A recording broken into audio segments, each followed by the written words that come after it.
Hi, the Brisbane Broncos are 11-8 after beating the Rabbitohs 60-14 on Friday night in a clash that really was men against boys. 10 tries to the Rabbitohs 3, their largest win margin since they put 53 unanswered points on the Knights in 2016. The Broncos only scored 36 unanswered in this one until the Hubner try. And after a performance like that, there shouldn't be too much to talk about. The Broncos played well without Haas and pumped Souths. Mam, Stags and Mariner all scored 2 tries each to give them their 6th win in 7 games. They're pretty well locked into the top 8 and still have a chance at making the top 4 if they keep this up the rest of the way. And now that's the first time a Wayne Bennett team has lost 9 straight games. Poetic that it happens against a team where he built his legacy. Bennett and the Broncos are now divorced, and I still love him and I want him to succeed, but I have to admit that I like seeing him lose. Mum's house is better. But speaking of poetry, on Friday morning I saw this piece, Don't Hesitate by Mary Elliott, and it says that if you suddenly and unexpectedly feel joy, don't hesitate, give into it. Joy is not made to be a crumb. And when your team puts up 60, I think you can take joy in that and not worry about bench players not making it off the pine or a guy not making it all the way down the field on an intercept. And don't listen to the Courier Mail saying a win can actually be a bad thing, or to Braithen Astor saying, oh, I don't know about the Broncos after that first half. Can we woo up? You can only beat the teams in front of you, but somehow when you actually beat the team in front of you, that's not enough. Leave the goalposts where they are and let Adam Reynolds kick conversions through them. He was 100% off the tee in this game, going 10 for 10, and absolutely cruised past the 2,500 point mark, becoming the second player to do so. Well done, Skip. So let's not let joy be a crumb. Let's actually enjoy the team being good and playing well. And also, let me address this first half nonsense, because I think it's ridiculous that in a weekend where the Storm and Panthers were challenged by the Eels and the Titans, that somehow the Broncos are in a worse position after they just won a game. So let's bring up the tape and have a look at the first half. There's a prevailing narrative that the Broncos played conservatively in the first 40 minutes, and I think that's just a really wrong and narrow way of looking at the game. That because they only scored 3 tries and then went on to score 7, that they were just not trying as hard at the start of the game, or that they were being polite and not giving Souths too much to worry about since they were all injured. So let's go through a few first half sets. First set, Reynolds kicks to the corner for Johnson, which is a sentence that works in 2015 and 2025. Then the Broncos trap Souths and force an error, which very nearly lands in Ben Hunt's hands to start off his 200th Broncos game with a try. The first tackle off the scrum, Broncos immediately go for it, and Bentley Harpe makes a good read on Walsh, who has a chance at a pass here, a tough one which he doesn't take, and the set eventually ends with a ball out to Cobbo and Sheba putting a kick through, which is recovered in the field of play by Gray, making 3 attempts to score in their second opportunity with the ball. Not what I'd personally call conservative. The next set of 6, Ben Hunt puts a kick through behind, which bounces just right for Johnson. Bit of lucky geometry, but Mariner was right there if it had gone the other way, and they were right back in South's end. Let's do one more. On third tackle of only their 4th set of the game, a set which starts with Mariner running it back hard enough to displace Ryan Gray's shoulder, then X and Jensen both make big runs. Carrigan gets into his office on third tackle, and they go through the hands, and AJ makes a good play on Stags, and he can't get the pass away to Mariner. So in 7 minutes of game time, they have made a good attacking kick to the corner that gives them the ball back, immediately gone for it out of the scrum, made plays for both wingers more than once, been up South's end 3 times, and kept the Rabbits mostly within their own end. But they're sitting on 14 when the dealer's showing a 3, even though it's bad that they try to score every time when they have the ball. It's too conservative. There's concern. There's alarm. The jury's still out. All because of the opening 15 to 20 minutes of a game by a team that just had a 5-game win streak. All I'm seeing is the attacking team cycling through its options and asking questions of the defense, and the defense having a couple of answers. I don't mean to get all X's and O's about this. I'm seeing a game of football, and isn't that the whole point? We'll move on from this to the tries, of which there were many, but this team is under such a bizarre microscope where if they're not immediately piling on points against an outmatched and outmanned opponent, then no one's convinced about their premiership chances. But then when they put them to the sword, well, Souths just have so many injuries. But I've got joy down in my heart, and if the devil doesn't like it, he can sit on attack. First try, Ezra Mam's first. Broncos have just received on their 20, and Katoni goes for a wander and springs Selwyn Cobbo in the middle of the field, who springs Mam, who springs Walsh, who springs Mam back. We're springing guys that have already been sprung, and the boys are backing up and succeeding together. Plenty of great stuff in this try. Cobbo's burst of speed to break the line, then the ball he gets away mid-tackle, then the 1-2 to have Jai Gray snap his neck and realize it's over. Beautiful stuff. Second try comes not long after. Jordan Ricky has spent so much of the first half running at Lewis Dodd on both sides of the ball. The Englishman had a bit of a target on him, and Walsh tries to put him through between Dodd and Tallis Duncan, who's playing out of position at centre, and it takes them such an effort to make the tackle that they're not even able to stand up and get into marker. And Walsh is away, and the entire defence is in panic mode. Sam has Sheba and Cobbo ready to his left in a bit of shape, while Grzewski's flat and no one from South expects the kick, which Reynolds puts on an absolute dime for him. Great work by the char-grilled man. He scored a pretty similar try against the Cowboys earlier this season, so it seems like a set play for him.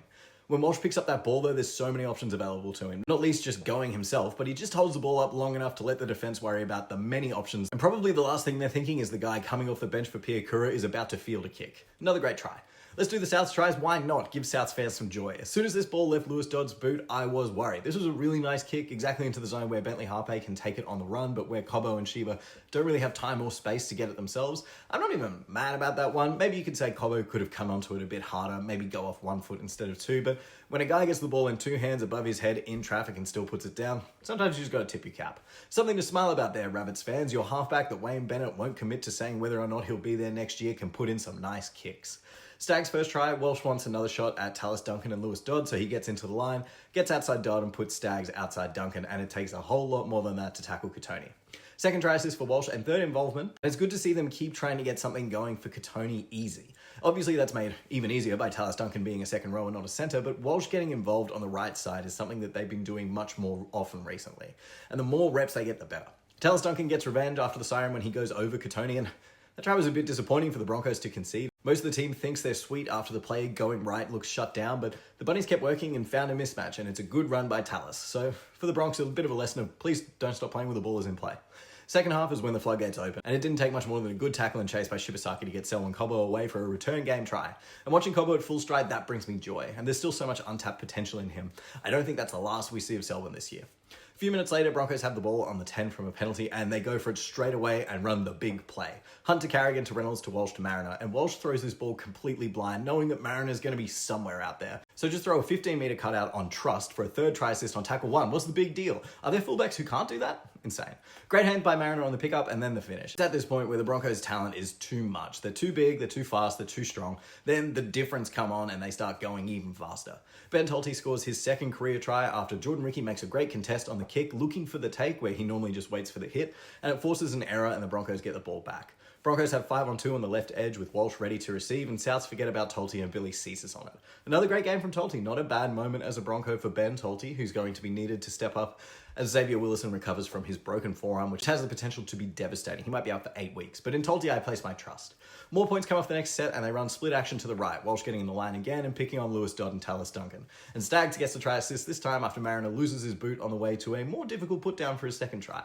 And since it's procession time, why wouldn't the Broncos run the same play again on their own 40 and give Katoni room to run? Then it's time for Mariner to add an assist to Staggs as he follows up, and there are still 2 more tries. Mann gets his second try after Katoni dives on a ball from marker, and it finally works. Katoni does this once every few games and gets pulled up for not coming around the ruck. It's always a bit like, nah, it's cool, let him keep the ball. And this time they did. At this point, the right side is a bit gassed. There's been 4 tries down that edge. So Ezra, since everyone is so utterly terrified of Walsh, would you like to go for a stroll? That's the threat of Walsh. The markers don't even look at Ezra Mam. Rabbitohs finally get one back when it's double intercept time, and this brings me joy too. Jordan Ricky recovering a kick and going nearly the length of the field until he's chased down by Ashton Ward, who should immediately be signed for $1 million by any team that needs a halfback, even though he looks 12, and he might be. But he plays with the ticker of a 30-year-old veteran. Really impressive game from him. Then Souths get their own intercept back, which Katoni chases down from the other side of the field because he's not conceding. But the numbers game and the getting up and down of the field thing eventually catches up to the Broncos, and Hubner scores. And the ball going 200 meters in the space of 20 seconds, that's fun. I enjoy that. Last try, Ben Hunt chips for Walsh, and I'd love to see that again. Mam can't score his third, and Carrigan has so many options that he takes inspiration from Walsh's pass to Mariner's first try. Someone's got to be somewhere. Give it to Joy Patrick and just fling it. And sure enough, Walsh is there because of course he is. He's been everywhere all game. And you know what? Give that try assist to Tyson Smoothie. Walsh somehow only records 81 run meters in this game with 3 try assists, a try, 3 line break assists, and 3 tackle breaks. This was an effort in orchestration by Walsh. He has 39 passes, more than Reynolds, and he kicks from nearly 200 meters as well. This is the form that he's been in since he came back from the PCL. He's in rare air and he's doing it at the right time. And look, you can say it's only Souths and they're so injured and what have you, but I put it to you that it's at least significant that a guy who plays on the edge of sanity and is at his best when he's confident to have a game where he's absolutely everywhere and causes nightmares just by his presence on one side of the field. I think having a guy like that playing some of the best football of his career is going to mean something, but you know, they lost to the Eels, so discount all that. Cobbo stuff, let's do that on Wednesday for the Storm preview. I was happy with his game. Ben Hunt was amazing, really encouraging stuff from him, and loving the last few minutes when he comes back on and shares the field with Walters. Reynolds also played his best game for a while. There's probably some stuff I'm missing, but this video is long enough. 3-2-1 for best on ground, 3 points goes to Katoni. No, Reece Walsh. What other conclusion is there to draw? 2 points to Katoni though, the chase down puts him ahead, then 2 points to Mam. All right, really important game coming up next week. Talk to you about it later. Bye.